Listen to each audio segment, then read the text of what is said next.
first thing we're going to do here is this is the right side, or what some people would call in the US passenger side. We're going to take off this inner fender well. That's all this black plastic that you see. We're going to take this off because that's going to give me access to the filter. And what we're going to do, these little like plastic rivets all the way around here, you're just going to stick your pry tool kind of into this. If I can get the light to work, you're going to kind of stick your pry tool in there, and you're just going to pop the center of it out. You can see how that center's popped down. I can't get the tool in there and show you at the same time, I don't think. But so I pop that center out, and then the whole thing will just kind of wiggle and pull out of there. I got a box here to keep them in, and you need to get that part off too. I'll show you here what these things look like. This is the inner piece. Pushes through that hole and kind of spreads this plastic piece out, and that's what locks it into the hole up in there where my finger is. You see the light, the white, that's the hole. All right, so real easy. This one's been pulled out a couple too many times. There you can see how I got it dropped down. I'm going to take the rest of them out. You'll see them, they're obvious. There's none that are really hidden. But I'm going to take the rest of those out and get this this wheel well out of here. Okay, so there you go. I had 7 of them. I don't think any of mine were missing. So, I mean, you might have more. You'll know when you get them out though, because this whole inner wheel well thing will just fall right out of there. And then you can just kind of pull it out and set it aside. All right, there were, let's set this down here. There were 2, this hole and this hole, right at the very back side, top center. There's 2 plugs that were coming through the back side. They got these wires on them, and you could just push those on through. But right here's the fuel filter we're after. This is, I've already done a modification to where I got rid of the factory OEM filter and went with this better micron cat 1R0750 filter. If you do put this cat filter on yours, for some reason you do have to get this adapter. You see that black piece, my finger, that screws in where the factory filter used to be, and then it allows this cat filter to screw into that. I'm getting rid of all that, so that's all going. We're gonna basically replace that black ring with the delete bowl, but there's a little more to it than that, so make sure you keep watching. All right, I have a catch pan down there. This is a mess. This is the main reason I want to delete this filter, is because when you change it, you can see it leaks diesel fuel all over the exhaust manifold. I mean, just a terrible idea for a location to put the fuel filter. Unbelievable. But it's gonna leak. I'm gonna grab it with these pliers.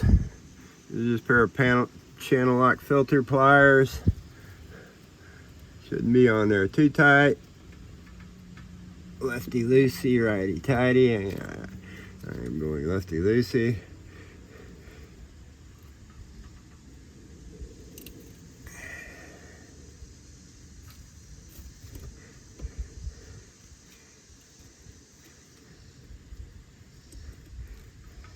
Loosen enough to where you can turn it by hand.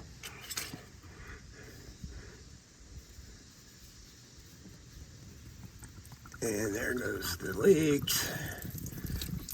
Leaking everywhere. It's a terrible design GM. And you can see it went all over my exhaust manifold. Oh.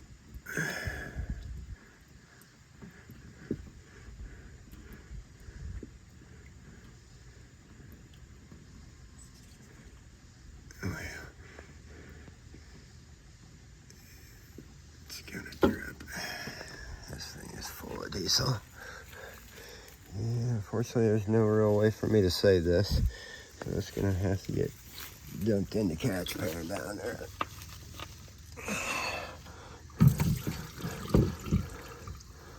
In today's prices, that's probably $5 worth of diesel. Try to wipe as much of that crap off as I can. It ain't gonna do much good. God, what a terrible design. There's just no way around it. Yeah, I mean, you can try to pinch the fuel hoses up, but it just doesn't really help. I've replaced the factory fuel lines. You can see these blue lines, and this is an upgraded material, and that stuff is like rock hard. It doesn't squish.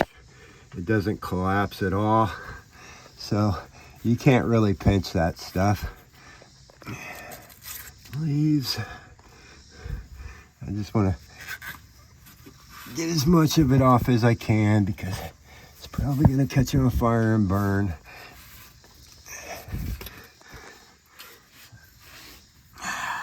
Just everywhere. What a mess. All right. Make sure I got a clean side of my rag. I'm going to wipe this off. And I am not going to be able to get the camera in here and get my hands up in this. It's kind of a tight spot, but if you're just doing a factory filter, you won't have to deal with this, that black block you see with the this. You won't have to deal with that. That's an adapter to run the cat filters, and it just unscrews off there like a filter, but I can't hold the phone and get both hands up in there to get it unscrewed off. But I'll get that unscrewed off, and then we'll pick this video back up. Okay, I got that piece off.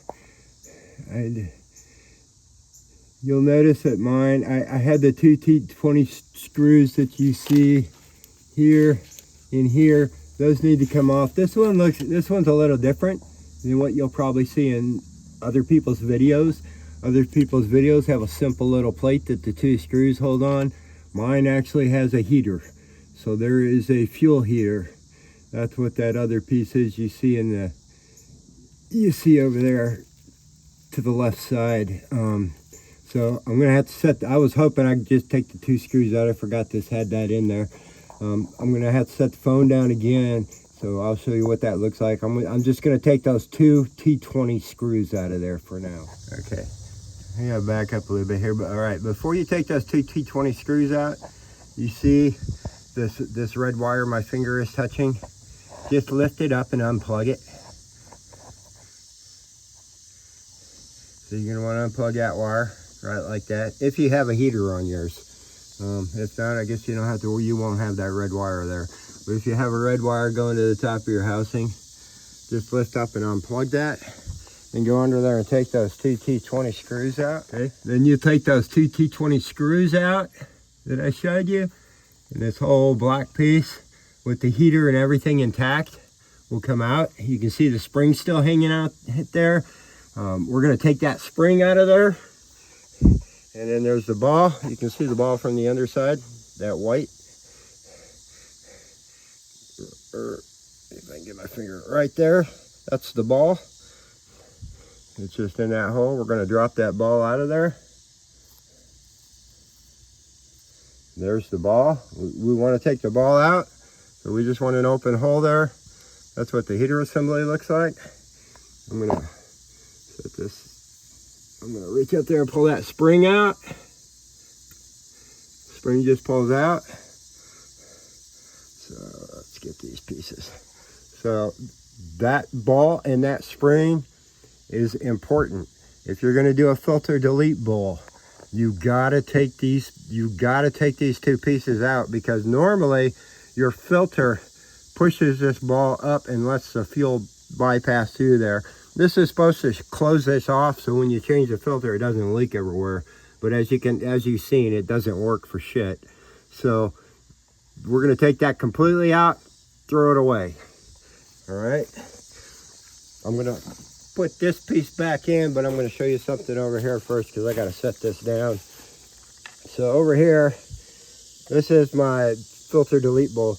This is the DMAXStore. I am not gonna recommend you buy the filter delete bowl from them. They sell these things on Amazon for about 1/4 of the price. I should have went that route. I didn't know they were going to screw me over like this.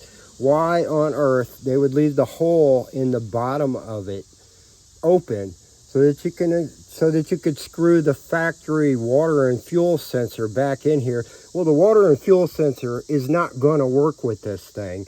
So why would you do that? I have no idea.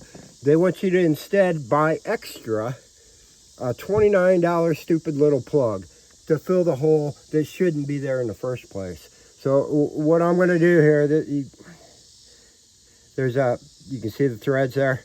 There's a O-ring on this plug and threads. This is not Loctite. This is called Leak Lock. We use this in HVAC stuff. It is petroleum safe. We use this to seal up refrigerant lines on HVAC systems. So I have like a lifetime supply of this stuff laying around everywhere. But I'm going to put a little bit, just a little bit, on those threads because I'm never going to be taking this piece off again. So I'll put a little bit on those threads. Maybe I'll put I won't put any on here. There's an O-ring that goes around the top of this. So on that O-ring and on this O-ring, I'm going to use just a little bit of assembly lube.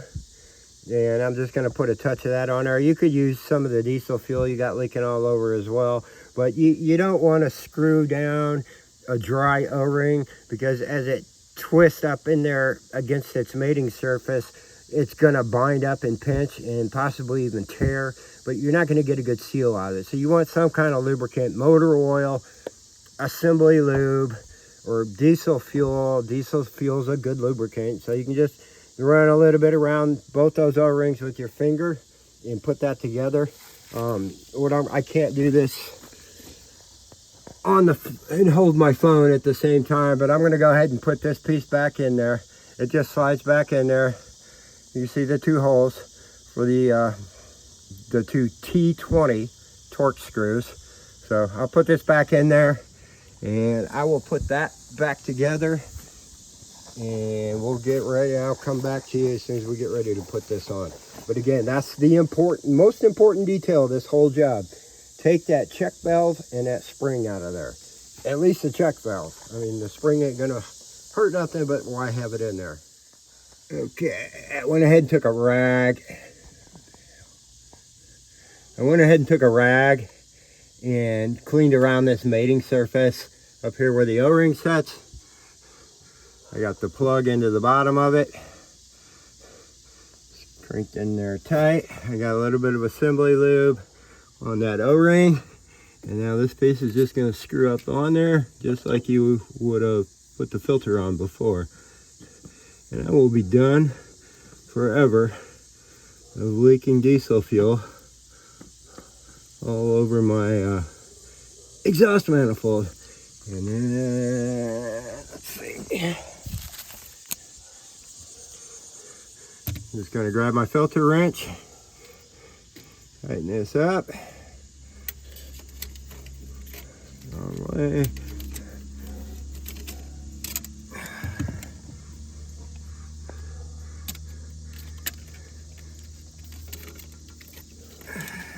Damn, the sensor wire right there has just been in my way this whole time. Anyhow, alright, so I'm just going to snug it up like you would snug a regular fuel filter. Doesn't have to be crazy tight. Okay, bowl's back on. It's tight. What I'm going to do now is I'm going to turn the ignition key on, and the lift pump. You see my lift pump way up underneath there where those two red things are. That's going to run when the key is just in the on position. It will build up. I have it set at about 12 psi. So it'll build up to 12 psi and shut off. And I'm just going to take a look around for leaks. As long as I don't see any leaks, then I should be good to go. They said you do not have to bleed this. I don't know. I want to do it just to find out if I don't have to bleed it. But Normally, there is a bleeder right here. That's what this screw is, or this bolt with the slot in it. You can crack that, let the air bleed out. I'm probably going to do that. I don't trust them. It says you don't have to bleed any air out of the line, but why not? I still have the original housing with the pump, so I can pump, or I can let the lift pump will actually get the fuel here. I can just crack that until it pushes the air out and fuel starts leaking out of that screw right there where that finger's touching. So, and then tighten it back down. So, real easy. But that's it. That's how you delete the factory fuel filter. Again, it's important that you take that check valve out before you put this bowl on there. And then this is not something you're going to want to do if you do not have a lift pump. So you got to have a lift pump to delete this filter, because the lift pump has its own filter and water separator built into it. You don't need the redundant fuel filter up here. It's just kind of ridiculous. And it's a pain in the ass to change this one. And so that's it. So you got to make sure you have a lift pump. Filter delete bowl. I would not buy this DMAXStore one because of the stupid way they make you pay $29 extra for the extra plug. And you know, when I ordered this bowl from them, I got it in about 3 days. All right. When I realized I needed this stupid plug, I called them right then that day and ordered it. And that stupid plug took 2.5 weeks to get here. So absolutely ridiculous. I'm not happy with the DMAXStore at all over this. It's just a way to nickel and dime you by making you pay extra for that stupid plug that doesn't even need to be there in the first place. It serves absolutely no purpose hooking up that water and fuel separator up to that thing. So, but anyhow, put the wheel well back in, and that's it.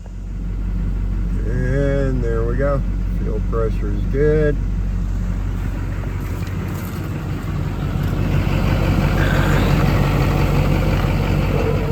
Leaking.